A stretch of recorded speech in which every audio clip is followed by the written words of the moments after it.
Okay, this is going to be the getting up to being the conclusion of the philosophy of time series. And we're going to shift from physics and, let's say, metaphysics to a discussion of history. In other words, to a discussion of time as actually experienced by collective human history. In the birth of the Western concept of linear time, which was towards the beginning of this series, I discussed the idea of Western linear time as something that was birthed in the early modern period with Descartes and with Newton, but that was not, even then, not widely experienced in the general population. The general population still experienced cyclical time.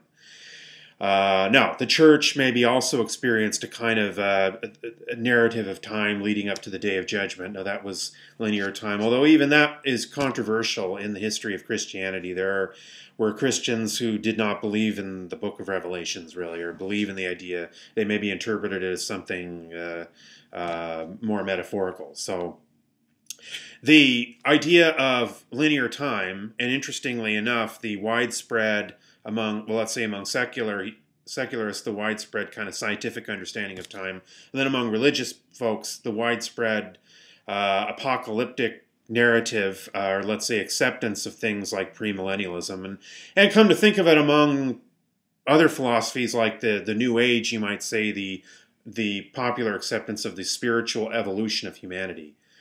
And yes, among intellectuals, the acceptance of, let's say, Hegelianism, particularly left Hegelianism, the idea of history as having some sort of teleology. This really took off with the industrial age, the idea of progress, or maybe inevitable regress, or regress leading to an inevitable progress. It's not that it wasn't present before.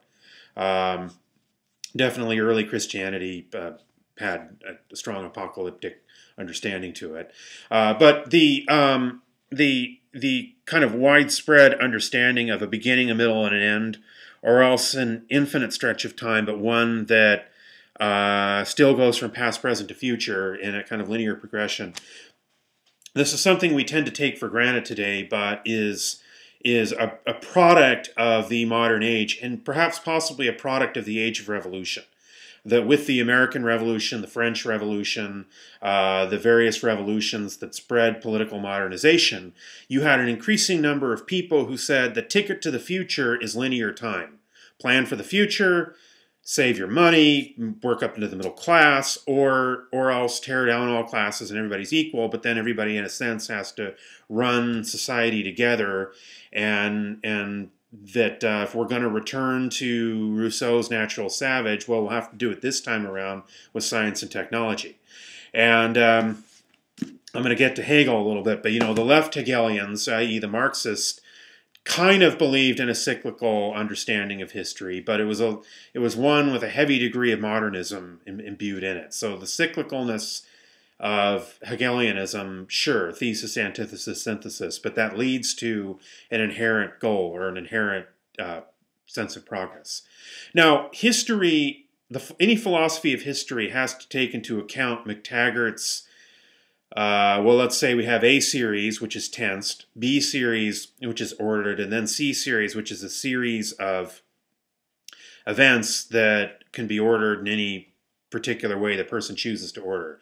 I would say that all three of those can inform a philosophy of history. There are philosophies of history that are very past, present, future-oriented. Those tend to be on the popular level. They want to really get you into the past, and so they get you into the drama, the battle, a tensed understanding, a tensed narrative.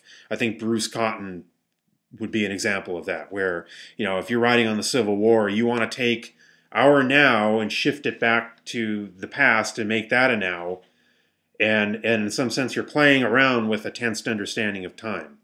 Now, you can argue that other forms of history are B series. They're more about the interrelationship of different dates, the befores and afters. And then there are very interesting historiographies that get into C series, where the actual order of events is not as important as the way one interrelates them into a kind of understanding that is more about social history, might get into C series, where you have different events that you jump around. A lot of the social histories particularly the people's histories of various time periods, will jump around a lot to different people, but they'll try to construct a narrative by taking things from, even sometimes from different time periods, and making a story out of them to prove a case. So, you know, they all of these concepts of time have a role in the study of history. The dominant school of thought in American history would be called the Whig theory of history, and that's the idea of history as the unfoldment of political modernization. And that is strictly, you could say, well, it's A series, yes, but the A series, well, actually it might even be B series. You know, it incorporates really all three concepts of what it is. But the idea of it is that history is the unfoldment of greater and greater, not only political modernization, but a greater and greater unfoldment of individual human freedom as experienced on the individual level, okay, as experienced negatively, a kind of unfoldment of negative libertarianism.